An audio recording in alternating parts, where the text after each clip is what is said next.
तो good evening मेरे प्यारे छोटे भाइयों, कैसे हो सभी सारे। उम्मीद है स्वस्थ होगे, मस्त होगे, अपनी तैयारी में ज़बरदस्त होगे। ठीक है। तो आज का जो देखो मैंने शुरू किया था टॉपिक, उसी में बढ़ते क्रम में आज जो है कि यूपी कैडेट के बारे में है। दूसरा टॉपिक कि कैसे इसकी तैयारी करें और कौन सी किताब पढ़ें, क्या करें। तो इसी के क्रम में आज शुरू करते हैं। तो मुझे आशा होगी कि आप सभी लोग प्लीज़ थोड़ा ध्यान से सुनना, क्योंकि देखो यही वो जब बात है जिसको भाई देखो बहुत कम ही लोग बताते हैं कि क्या करें, नहीं तो सब वही हवाबाजी बता के चले जाते हैं। ठीक है। तो इसी में देखो आज सुनते हैं। और हाँ यार, आप लोग से बस एक ही सब रिक्वेस्ट रहता है कि भाई लाइक्स और सब्सक्राइब कर दिया करो भाई, थोड़ा सा उसमें कंजूसी ना करा करो। तो शुरू करते हैं।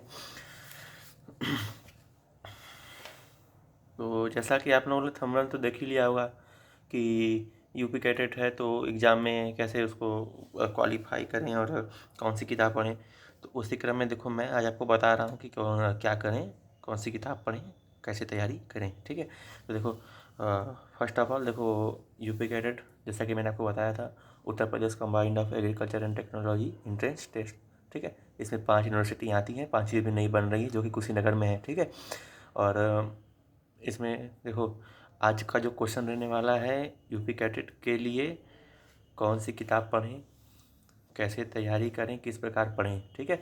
और कोचिंग करें कि नहीं, इसके बारे में संपूर्ण बातें मैं आज को बता दूंगा। ठीक। तो देखो बात कर लेते हैं कि कौन सी किताबें पढ़ें। तो देखो मैंने आपको पहले भी बताया था और अब भी बता रहा हूँ कि अगर आप लोग इंटर एग्रीकल्चर बैकग्राउंड से हो, पर मैं तो जहाँ तक देखो बात करता हूँ हमेशा एग्रीकल्चर वालों की ही। ठीक है। अगर आप लोग इंटर एग्रीकल्चर से हो तो आप लोग क्या करो कि जो आपकी 11वीं और 12वीं की भारत भारती प्रकाशन की जो बुक आती है, ठीक है, वो उसकी जितने ऑप्शनल क्वेश्चन है वो प्लस जो आपको मैंने बताया था कि उसके पीछे का जो जाओगे एकदम बुक के पीछे, तो उधर तकरीबन 250-300-400 क्वेश्चन आते हैं ऑप्शनल। उसको प्रिंट आउट करवा के निकलवा लो और उसको प्रैक्टिस करते रहना। अभी नहीं, फिलहाल अभी तो अपने बोर्ड के एग्ज़ाम पे ध्यान दो ना। और तो देखो इसमें किताब मैंने आपको बताया था, और उसी में क्रम में देखो मैंने आपको बताया था कि डॉक्टर ए के त्रिपाठी, ठीक है, जो कि भूतपूर्व सीएससी के ही प्रोफेसर रह चुके हैं, पर वर्तमान में शायद बांदा के हैं। ठीक। तो इनकी द्वारा बुक लिखी गई है हैंडबुक ऑफ एग्री साइंस। ठीक।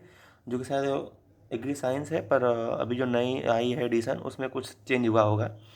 तो इनकी बुक है वॉल्यूम 1, ठीक, वॉल्यूम 2, और तीसरी मतलब बुक है एट ए ग्लांस। मतलब कि जो ये भाग 1 और भाग 2 रहेगा, इसी का मतलब पूरा निचोड़ रहेगा एट ए ग्लांस में। वन लाइनर क्वेश्चन के साथ आपको पेपर प्लस एमसीक्यू ऑप्शन पूरे मिल जाएंगे। ठीक है। तो आपको मैं वो बुक दिखा देता हूँ, मतलब फर्स्ट बुक है मेरे पास, क्योंकि मैंने सेकंड बुक इसकी वॉल्यूम 2 है और एट ए ग्लांस वो तो मैं अपने घर पर ही छोड़ाया हूँ। और देखो मैं इस समय सीएससी यूनिवर्सिटी में हूँ, तो यही देखो बुक है। तो ये लिखा है ना, हैंडबुक ऑफ एग्री साइंस। ठीक है। डॉक्टर ए के त्रिपाठी द्वारा है। ठीक। तो देखो ये वॉल्यूम फर्स्ट है। और रह गई बात, इसमें आपका पूरा एग्रीकल्चर पोर्शन जितना भी है, डेयरी इंजीनियरिंग और क्या बोलते हैं एग्रोनॉमी, हॉर्टिकल्चर, ऑर्टिकल्चर, जो भी है XYZ, सब का सब कवर हो जाएगा। ठीक है। देखो इसमें आप देख सकते हो पूरी के पूरी शुरू से लेकर एकदम जीरो से लेके एकदम हाई लेवल तक सब दिया गया है, मतलब अच्छे से समझाया गया है, एकदम बेसिक कॉन्सेप्ट। ठीक है।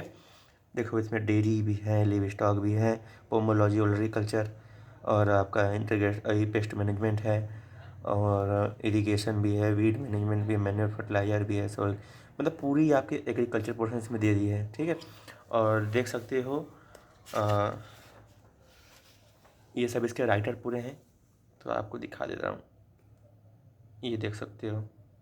ठीक है। ये पूरे राइटर हैं सब, मतलब इसमें सहयोग करने वाले। और ये देखो खासकर यूपी कैडेट के लिए ही ये बुक बनी है, तो प्लीज़ मैं तो कहूँगा कि प्रीफर करना, क्योंकि मैंने भी किया था और मेरी देखो उसी कारण मैं आज यहाँ सीएससी में हूँ। ठीक है। देखो यह तुम्हारी देखो मुरली यूपी कैडेट, ये सब एकदम मतलब मेन इसी एग्ज़ाम के लिए यह बुक लिखा गया है उसी हिसाब से। ठीक है। मैं अदर एग्ज़ाम के लिए भी है, एग्रीकल्चर राइट इन सेक्टर जो भी है, बट इसके लिए मैंने लिखा गया है, तो ये आपको बता दे रहा हूँ जानकारी के लिए। ठीक है। और उसके बाद देखो एक आपको फंसा है कि भाई जीके कहाँ से पढ़ें। ठीक है, तो देखो जीके का तो सिलेबस होता है, बहुत बड़ा यार सिलेबस है। तो उसके लिए आप क्या कर सकते हो कि या तो देखो, एक मैंने आपको बताया था कि पीएमसी श्रृंखला आती है, वो ले लेना। वो ना हो पाए तो देखो ये लूसेंट की आती है ये, ठीक है, इसको पढ़ लेना जीके की। तो क्या है कि देखो जीके का भी देखो कोई सिलेबस फिक्स नहीं होता कि कहाँ से, क्योंकि बहुत बड़ा टर्म है भाई वो।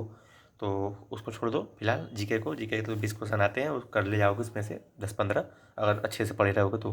ठीक है, उसके बाद तैयारी कैसे करें, किस प्रकार पढ़ें। ठीक है, तो इसका बात अभी बाद में करते हैं, पहले देखो ये बुक की बात बता देते हैं। तो आपको मैंने बताया था कि डॉक्टर ए के त्रिपाठी की volume 1, volume 2 and a glance. ठीक है, ये पढ़ लेना। नहीं देखो कुछ लोग होते हैं कि जो सुनते आते हैं कि भाई नेमरा सुंडा पढ़ना है। ठीक है, तो देखो नेमरा सुंडा में क्या है कि अगर एग्रीकल्चर बैकग्राउंड से बच्चा है 12th में, तो उसके लिए क्या है कि ना, इसमें तुम्हारा एग्रीकल्चर पोर्शन एकदम मजबूत हो जाएगा। ठीक है, मतलब बाकी जो तुम्हारी जूलॉजी और क्या बोलते हैं उसको, बॉटनी ना, केमिस्ट्री, फिजिक्स, मैथ, ये सब नहीं रहेगा इसमें। तो मैं तो कहूँगा कि अगर तुम्हारा ये सब मजबूत है, अगर एग्रीकल्चर केवल और पोर्शन और तगड़ा करना है, तब तुम नेवरा सुंडा पढ़ो। और ना तो अगर तीनों मतलब अपना मतलब तीनों का तीनों लेके चलना है मेंटेनेंस में, तब तो तुम एक त्रिपाठी की बुक पढ़ो। ठीक है, और हाँ, अब क्या करना कि इस बार जो एग्ज़ाम होगा, हो सकता है, देखो मैंने आपको बताया था पहले भी कि या तो बांदा या सीएसए, बट मुझे जहाँ तक लग रहा है कि बांदा ही करवाएगी, क्योंकि सीएसए में भी उतनी फैसिलिटी नहीं आई है। मतलब जो कर्मचारी होते हैं, मतलब एग्ज़ाम करवाने वाले, हर चीज़ करवाने पर एकदम कंडक्ट कराने वाले, तो वो शायद अभी हैं नहीं। तो हो सकता है कि पॉसिबली बांदा ही करवाए। तो देखो बांदा जो पेपर बनाती है उसमें एग्रीकल्चर बैकग्राउंड वाले बच्चे बहुत कम सेलेक्ट होते हैं, ज़्यादातर बायोलॉजी और मैथ ग्रुप वाले बच्चे सेलेक्ट होते हैं। उसका कारण ये है कि पेपर जो पूछने का पैटर्न है ना भाई, बहुत थोड़ा सा हाई लेवल का, हल्का से बहुत ज़्यादा नहीं, हल्का हाई लेवल, डरना मत। ठीक है, तो डरना नहीं है, एकदम जोश के साथ तैयारी करनी है और एकदम आग ला के आना है पेपर में। ठीक है, तो देखो एनसीईआरटी कुछ बहुत ज़्यादा नहीं, हल्का फुल्का। ठीक है, थोड़ा सा बायोलॉजी पोर्शन पे ध्यान दे देना बस, उसी में ज़्यादा पूछा था भाई, देखो मैंने भी दिया था तो। और मतलब बात आती है देखो तैयारी किस प्रकार करें ना, कैसे तैयारी करें, किस प्रकार पढ़ें।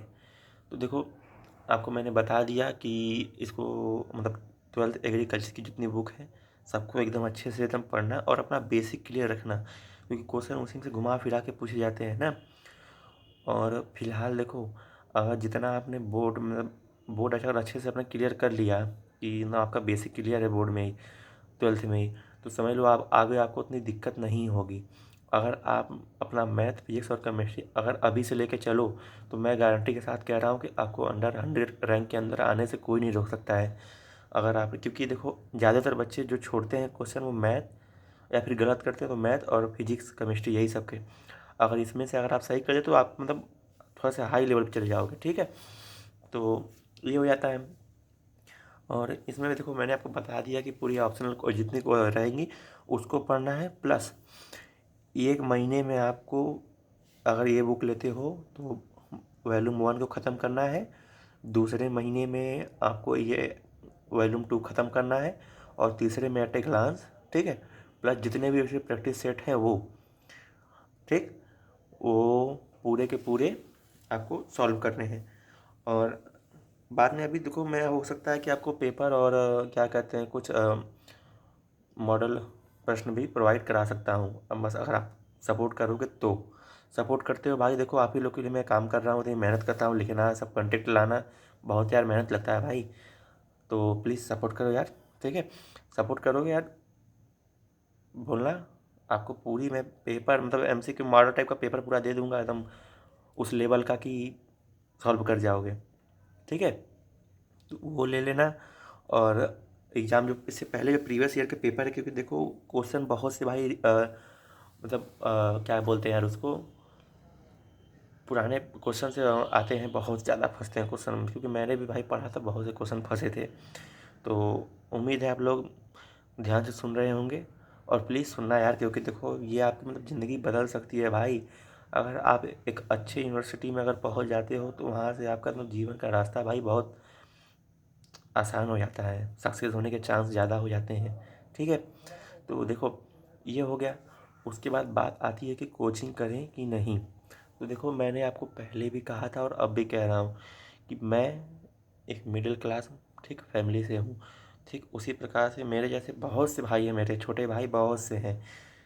यहाँ तक कि एग्रीकल्चर बैकग्राउंड में कोई इतना बच्चा है नहीं, मतलब कि जो बहुत हाई लेवल से। देखो बहुत लोग के घर होते हैं कि कोचिंग का पैसा जो अफोर्ड कर लेते हैं, बहुत लोग के यहाँ कि नहीं का अफोर्ड कर पाते हैं। तो मैं स्पेशली उन्हीं लोग के लिए कर रहा हूँ, क्योंकि देखो मैं भी अफोर्ड नहीं कर पा रहा था, तो मैंने घर पर ही तैयारी की थी भाई।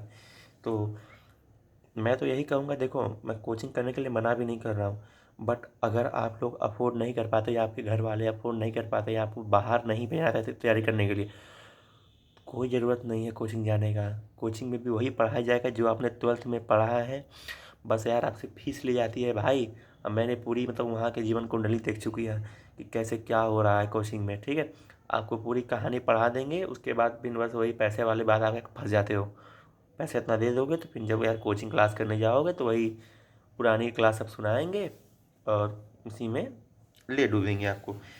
तो मैंने देखा यार कोचिंग में जो 1 ईयर के बैच लिए होते हैं भाई, अधिकतर उन्हीं लोग का सिलेक्शन होता है। और जो तुम्हारा क्रैश बैच होता है उसमें क्या करते हैं कि जो भाई देखो जो मेहनत किया होता है ट्वेल्थ में उसी का हो पाता है, सबका नहीं होता है। ठीक है, तो कोचिंग के सहारे मत रहना। ठीक है, मेरे जो भी ऐसे भाई हैं जो अफोर्ड ना कर पाएँ इसके फीस को, उसके लिए मैं बता रहा हूँ। भाई देखो जो अफोर्ड कर पा रहा है वो अगर उसको जाने की इच्छा है जाए, मैं मना नहीं करूँगा। ठीक है भाई, पढ़ने में अच्छा है, उसको जाना का मन है, जा सकता है, कोई बात नहीं है। ठीक है, उसके बाद देखो मैंने आपको बताया था उसी के क्रम में कि देखो गवर्नमेंट कॉलेज, जैसे देखो कुछ बच्चे होते हैं कि जो बाहर मतलब आकर रह के हॉस्टल में रहकर नहीं पढ़ पाते हैं, तो उनके लिए देखो मैंने पहले ही बताया था, अभी बता रहा हूँ। देखो अगर पूर्वांचल के बच्चे हो, ठीक है, तो आपने नाम सुना ही होगा उदय प्रताप कॉलेज वाराणसी। ठीक है, जिसको यूपी कॉलेज के नाम से भी जाना जाता है। ठीक है, वर्तमान में मैंने अपनी ट्वेल्थ तक की एजुकेशन यहीं से कंप्लीट की है। और रह गई बात, देखो यह हो सकता है कुछ ही सालों में विश्वविद्यालय घोषित हो जाए। ठीक है, तो बड़ी गौरव की बात है मैं पूरे हमारे वाराणसी के लिए कि अपना उदय प्रताप कॉलेज अब यूनिवर्सिटी बनने वाला है। ठीक है, तो देखो जैसा कि मैंने बताया था कि उदय प्रताप कॉलेज ठीक आईसीआर से मान्यता प्राप्त है, बीएससी ऑनर्स की डिग्री देता है।